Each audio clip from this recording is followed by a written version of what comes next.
Hello everyone, welcome back to my channel study with Muskan. आज का जो हमारा टॉपिक है वो है डिफ़िकल्टीज़ क्या क्या आती हैं इंटरनेशनल बिजनेस के अंदर और क्या क्या फैक्टर अफेक्ट करते हैं इंटरनेशनल बिजनेस को, और कौन कौन से मोड्स हैं जिसके अंदर हम एंटर कर सकते हैं, मतलब मेथड्स कौन कौन से हैं इंटरनेशनल बिजनेस में एंटर करने के लिए। तो सबसे पहले हम पढ़ेंगे कि इंटरनेशनल बिजनेस की डिफ़िकल्टीज़ क्या क्या, मतलब प्रॉब्लम्स या इश्यूज़ क्या क्या आते हैं इंटरनेशनल बिजनेस को जब हम करते हैं। तो सबसे पहला आता है कल्चरल डिफरेंस।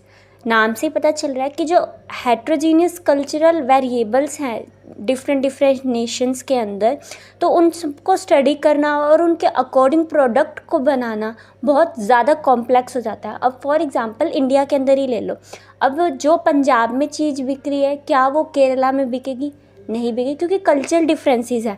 वहाँ पे लोग सलवार सूट नहीं पहनते, यहाँ पे पहनते हैं।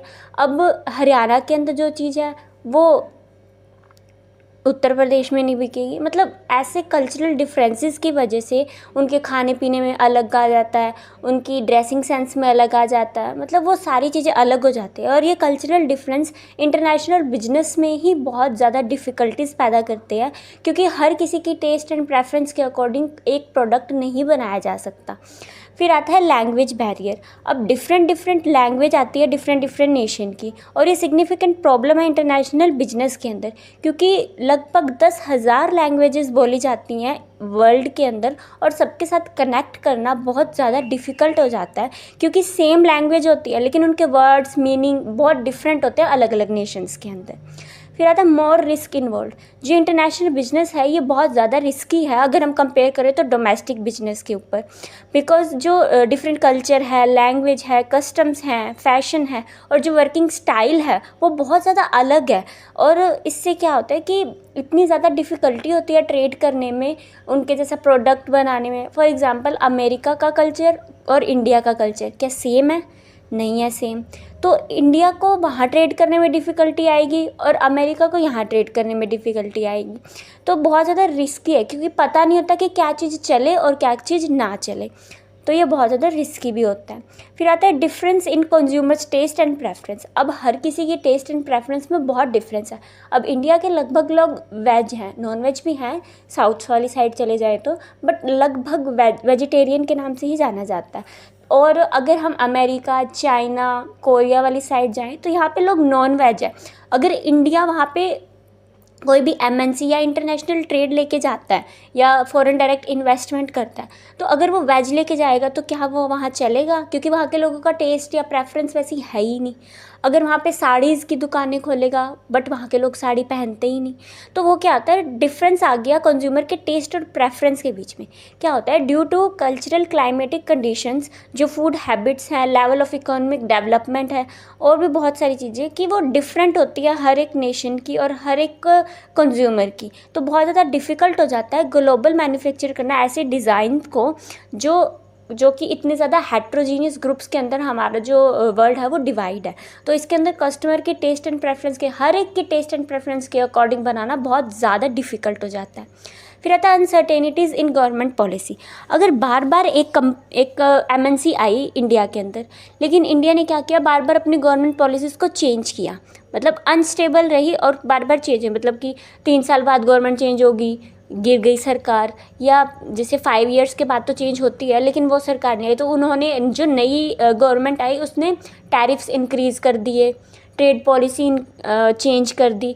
तो उससे क्या होगा, जो इंटरनेशनल ट्रेड हो रहा है उस पर भी अफेक्ट पड़ेगा। तो इसीलिए कहते हैं कि बहुत ज़्यादा अनसर्टेनिटी आ जाती है टैरिफ्स के, रेगुलेशंस के, रेट्स के अकॉर्डिंग, जैसे कि इंपोर्ट लाइसेंस है, परमिट है, ये सारी चीज़ें। तो अगर गवर्नमेंट पॉलिसी हमारी चेंज होती रहेगी, मतलब हमारी स्टेबल नहीं होगी, तो हमें बहुत ज़्यादा डिफ़िकल्टी आएगी इंटरनेशनल बिजनेस करने के लिए। नेक्स्ट आता है कि क्या क्या फैक्टर अफेक्ट करते हैं एक इंटरनेशनल बिजनेस को।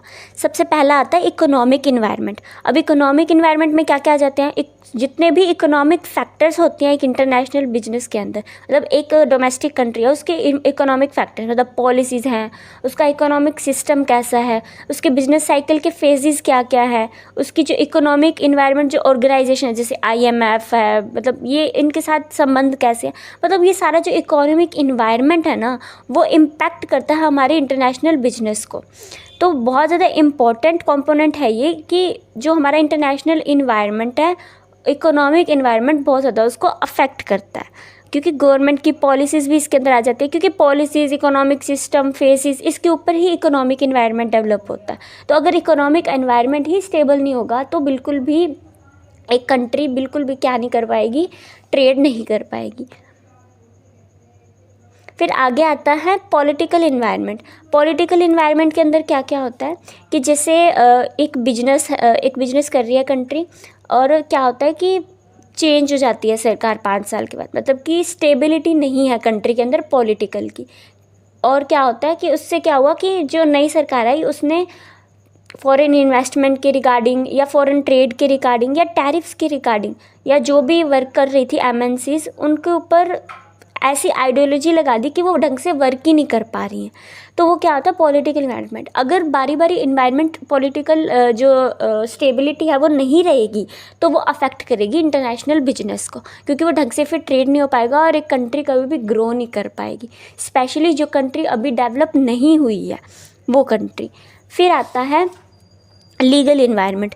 लीगल इन्वायरमेंट के अंदर क्या होता है कि दोनों कंट्रीज़ के जो रूल्स एंड रेगुलेशन है, पॉलिसीज़ है और जितने भी लॉज हैं वो सारी, कि अगर लीगल इन्वायरमेंट हमारा सही रहेगा, जस्टिस सही है, वो सारी चीज़ें इसमें लीगल इन्वायरमेंट है। कि अगर हमारे जो कंट्री है उनके कंट्री के लॉज हैं वो हमारी मतलब सपोर्ट ही नहीं कर रहे इंटरनेशनल बिजनेस को, और अगर कुछ ऐसा हो जाता है कि हमें कोर्ट के पास जाना पड़ जाता है या ऐसा कुछ, तो लीगल इन्वायरमेंट एक कंट्री का अच्छा होना बहुत ज़रूरी है।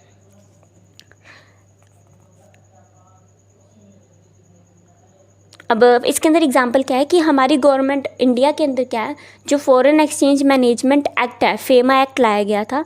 ये क्यों बनाया गया था? ताकि जो एमएनसीज आ रही है उनको रेगुलेट किया जा सके और ढंग से वो ऑपरेट कर पाएँ अपने एमएनसीज को इंडिया के अंदर।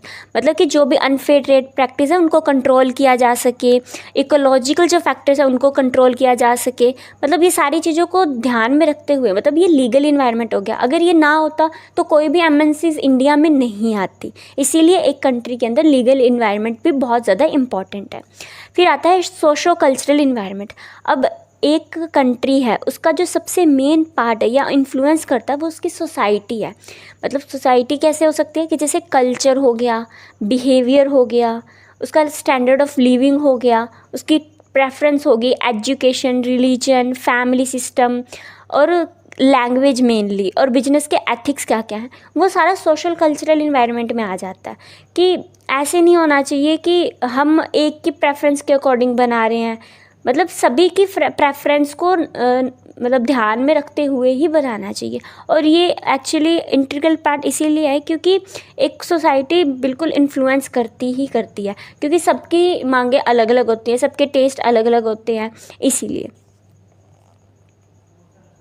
मतलब एमएनसी की मतलब ऐसी सोच रहनी चाहिए कि वो ऐसी एडवर्टीज़मेंट करे, पैकेजिंग करे कि वो सभी को अच्छी लगे और वो उसके ऊपर हावी ना हो। मेनली ये आ जाता है इसके अंदर।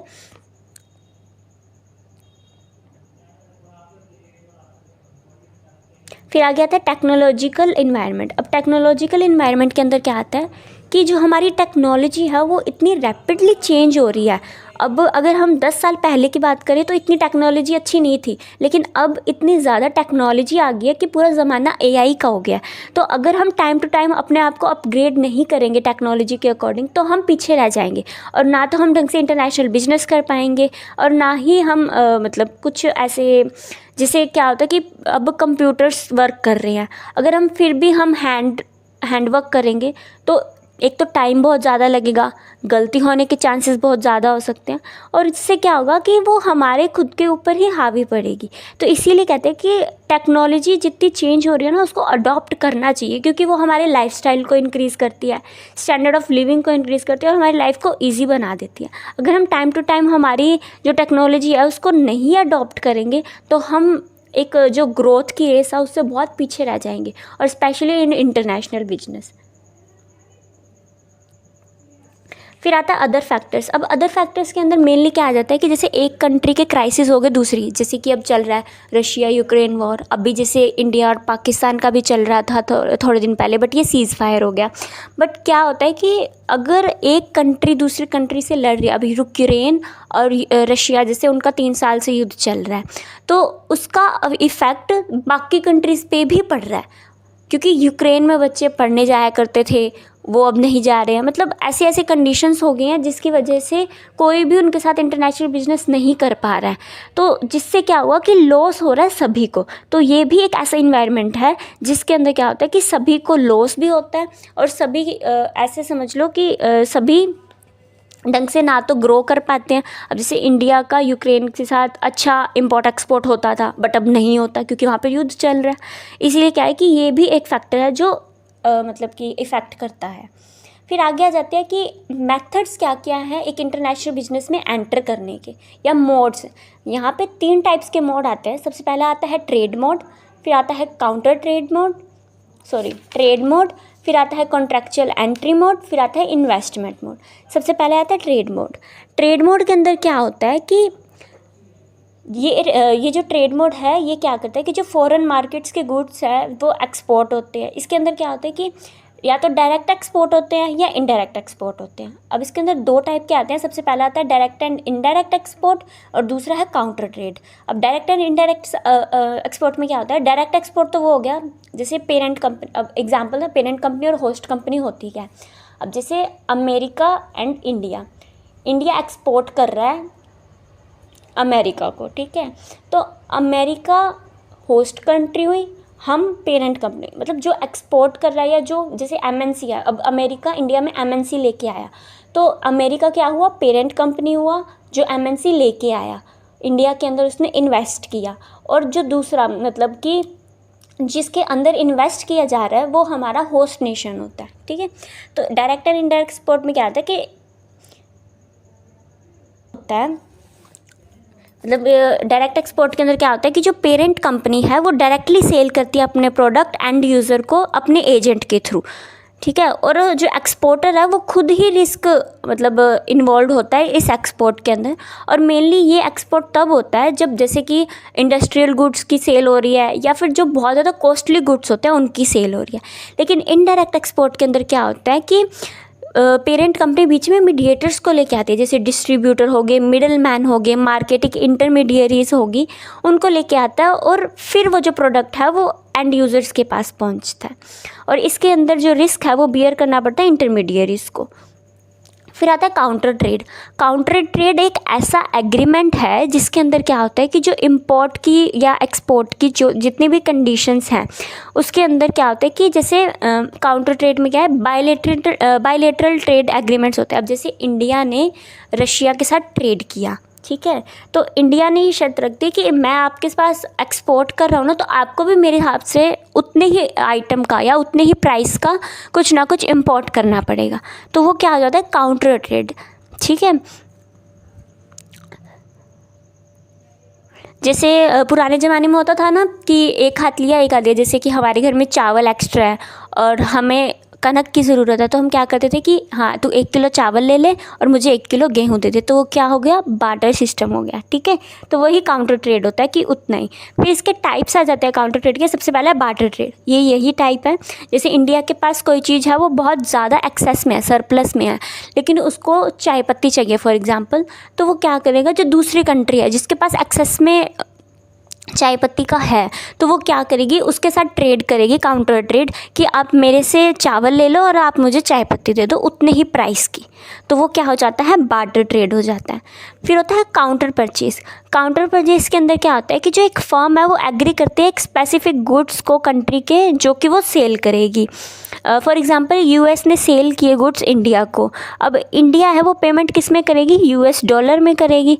बट यूएस जो फर्म है वो कैश में लेने की बजाय क्या करेगी, इन्वेस्टमेंट कर देगी किसी चीज़ के अंदर, मतलब कैश नहीं लेगी। एक टाइम पीरियड के अंदर क्या करेगी, जैसे इंडिया का टेक्सटाइल बहुत ज़्यादा अच्छा है तो क्या करेगी, टेक्सटाइल इंपोर्ट कर लेगी। तो वो होता है हमारा काउंटर परचेज, मतलब कि कैश की बजाय हम किसी चीज़ में इन्वेस्ट कर देते हैं। फिर आता है स्विच ट्रेडिंग। स्विच ट्रेडिंग के अंदर क्या होता है कि एक कंट्री दूसरी कंट्री को कुछ क्रेडिट्स, काउंटर परचेज क्रेडिट्स देती है, गुड्स नहीं देती। मतलब जैसे फॉर एग्जांपल इंडिया ने यूएस के साथ ट्रेड किया, इंडिया ने इंपोर्ट कर लिया, ठीक है, बट एक्सपोर्ट कुछ भी नहीं किया। तो जो हमारी यूएस है ना, वो क्या करेगी कि उसको काउंटर परचेज क्रेडिट्स दे देगी कुछ, कि अगर उसको आने वाले फ्यूचर में कुछ भी अगर परचेज़ करना तो वो उन क्रेडिट से परचेज़ कर लेगी। एक फ़िक्स टाइम पीरियड के लिए होता है वो, तो कुछ वो परचेज़ कर लेगी गुड्स। नहीं तो वो क्या करेगी, किसी और कंट्री को भी बेच सकती है। वो जो क्रेडिट्स हैं वो किसी और कंट्री को बेच देगी और वो कंट्री अपने आप ले लेगी उस टाइम पीरियड के अंदर। फिर आता है क्लियरिंग एग्रीमेंट। इसके अंदर क्या होता है कि दोनों कंट्री आपस में ट्रेड कर लेती हैं, लेकिन जो पैसा है वो उनके क्लियरिंग हाउस अपनी अपनी डोमेस्टिक करेंसी के अंदर अपने आप सेटल कर लेते हैं। मतलब बीच में कंट्रीज़ का कोई इन्वॉल्व नहीं आता, लेकिन क्या होता है कि उनके जो क्या बोल सकते हैं कि जो क्लियरिंग हाउस होते हैं उनके रिस्पेक्टिव कंट्रीज़ के, जो भी एक्सपोर्ट इंपोर्ट की ट्रांजेक्शन्स देख रहे हैं, वो अपने आप आपस में क्या करते हैं, पेमेंट कर लेते हैं क्लियरिंग हाउस, ठीक है। फिर आता है सेकंड, कॉन्ट्रैक्चुअल एंट्री मोड। इसके अंदर क्या होता है कि जब एक कंट्री अपनी रिसर्च और डेवलपमेंट टेक्निक्स, टेक्नोलॉजी, उसका कोलैबोरेशन करती है, उसको हम कहते हैं कॉन्ट्रैक्चुअल मोड। इसके अंदर क्या होता है कि एक पेरेंट कंपनी जब अपनी टेक्नोलॉजी को डेवलप करती है अपनी रिसर्च एंड डेवलपमेंट एफर्ट से, तो वो अपनी टेक्नोलॉजी को दूसरी कंट्रीज़ के साथ या दूसरी नेशंस के साथ सेल कर देती है, ताकि उसको प्रॉफिट्स हों और जितना भी उसका एक्सपेंसेस आया है उस रिसर्च एंड डेवलपमेंट पे वो उसका कंप्लीट हो सके। तो इस एंट्री को हम टेक्नोलॉजी कोलैबोरेशन या टेक्निकल जॉइंट वेंचर भी कह सकते हैं। अब इसके अंदर क्या आता है, लाइसेंसिंग एंड फ्रेंचाइजिंग। अब इसके अंदर क्या होता है कि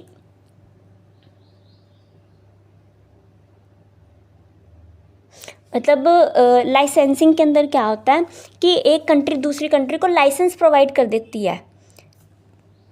एक मतलब जैसे इसके अंदर वो नहीं होते, पेटेंट्स हो गए, ट्रेडमार्क्स हो गया, कॉपीराइट हो गए, वो चीज़ आती है इसके अंदर कि एक कंट्री दूसरी कंट्री को लाइसेंस प्रोवाइड कर दे कि आप इतने टाइम तक ये यूज़ कर सकते हो, ठीक है, वो हमारी होती है लाइसेंसिंग। और फ्रेंचाइजिंग क्या होती है, जैसे जो सॉफ्ट ड्रिंक मैन्युफैक्चर होते हैं मेनली, जैसे पेप्सी है, कोका कोला है, वो अपना की इंग्रेडिएंट या जो मेन चीज़ डलती है वो दूसरी कंट्री को बता देते हैं। मतलब कि अपनी क्या दे रहे हैं, वो फ्रेंचाइजी दे रहे हैं उसको, वो हमारा फ्रेंचाइजी होता है। जैसे ब्रांड के नेम्स भी होते हैं, वो भी फ्रेंचाइजी के ऊपर ही आ जाते हैं। मतलब कि फिर उनको जो सेल करना पड़ेगा वो उसी ब्रांड के नेम से सेल करना पड़ेगा, मतलब फ्रेंचाइजर हो जाएंगे वो। जैसे हम बोलते हैं ना कई बार कि यूएस की फ्रेंचाइजी इंडिया के अंदर आई है, वो चीज़ें। फिर आगे आता है मैनेजमेंट कॉन्ट्रैक्टिंग। इसके अंदर क्या होता है कि जो parent enterprise of one nation sets up management agencies, मतलब मैनेजमेंट एजेंसीज बनाई जाती हैं, और इन एजेंसीज के थ्रू क्या होता है कि जो बिजनेस यूनिट है एक नेशन की, वो मैनेज करती है कैपिटल दूसरी बिजनेस यूनिट की। और इसके अंदर क्या होता है कि जो पेरेंट एंटरप्राइज है सिंपली प्रोवाइड करती है मैनेजरियल एक्सपर्टाइज, मतलब कि एक कंट्री दूसरी कंट्री को जब मैनेजमेंट में हेल्प करती है, मतलब मैनेजमेंट के जो डिसीजन है उनको प्रोवाइड करती है, तो वो हमारा मैनेजमेंट कॉन्ट्रैक्टिंग में आ जाता है। फिर आता है टर्नकी प्रोजेक्ट्स। टर्नकी प्रोजेक्ट्स वो प्रोजेक्ट्स होते हैं जैसे कि एक कंट्री है, उसने क्या किया, दूसरी कंट्री को बोला कि आप पूरा प्रोजेक्ट, मतलब कि प्रॉपर पूरा एंटायर प्लांट हमारे यहाँ आके कंस्ट्रक्ट कर दो। तो जो कंस्ट्रक्ट कर रहा है वो कंस्ट्रक्टर हो गया, और जो कंप्लीट करेगा वो हमारा मतलब कि जो, जैसे हम इंडिया हैं, इंडिया ने बोला रशिया को कि हमें ये प्रोजेक्ट चाहिए और आप हमारा ये प्रोजेक्ट कंस्ट्रक्ट करो आप खुद। मतलब इसके अंदर क्या होता है कि जिम्मेवारी नहीं रहती है, वो अपने आप अपना प्रोजेक्ट, कि हमें बस पैसे देने हैं, वो ऑटोमेटिकली हमारा प्रोडक्ट बोलियो प्लांट यहाँ पे आके कर देंगे। तो कंस्ट्रक्टर और क्लाइंट, ठीक है। फिर आगे आते हैं थर्ड टाइप के हमारे इन्वेस्टमेंट मोड। जब एक कंट्री दूसरी कंट्री में या तो फुली या फिर होली क्या करती है, पार्शली ओन करती है, वो हमारी क्या होती है, इन्वेस्टमेंट मोड। अब ये फॉरेन डायरेक्ट इन्वेस्टमेंट भी हो सकती है, मर्जर्स भी हो सकते हैं, और स्ट्रेटेजिक अलायंस भी हो सकती है। इसके अंदर क्या होता है कि जब एक पेरेंट कंपनी के पास बहुत ज़्यादा एक्सेस में फंड्स होते हैं, उनके पास मैनेजमेंट की इतनी ज़्यादा नॉलेज होती है और एक्सपर्ट्स होते हैं और उसके पास रिस्क बेयरिंग कैपेसिटी होती है, तब इन्वेस्टमेंट मोड लगाया जाता है मेनली। तो इसके कुछ टाइप्स भी है, जैसे फॉरेन डायरेक्ट इन्वेस्टमेंट। अब इसके अंदर क्या होता है कि एक फॉरेन कंपनी फुल्ली मतलब पूरे तरीके से एक कंट्री के अंदर जाती है, परचेज़ करती है शेयर कंपनीज़ के, अनदर कंपनीज़ के, और उसको प्रॉपर मैनेज करती है, वो हमारी क्या हो जाती है, फॉरेन डायरेक्ट इन्वेस्टमेंट। फिर आगे आता है मर्जर एंड एक्विजिशंस। मर्जर्स के अंदर क्या होता है कि एक कंट्री है जैसे, ठीक है, तो वो दूसरी कंट्री के साथ कोलैबोरेट कर लेती है, तो वो हमारे मर्जर्स एंड एक्विजिशंस के अंदर आ जाते हैं कि एक नेशन दूसरे नेशन के साथ कोलैबोरेट कर रही है। जैसे कई बार क्या होता है कि दोनों मिलके एक ही चीज़ पे, ताकि टेक्नोलॉजी का यूटिलाइजेशन हो सके और बेटर तरीके से यूटिलाइजेशन हो सके, कंपटीशन को रिड्यूस किया जा सके, इसीलिए क्या करते हैं, मर्जर्स का यूज़ किया जाता है। फिर आगे आते हैं हमारे स्ट्रेटेजिक अलायंस। इसके अंदर क्या होता है कि जब दो कंट्रीज़ एक ही बिजनेस यूनिट में आ जाते हैं एक स्पेसिफिक गोल को कंप्लीट करने के लिए।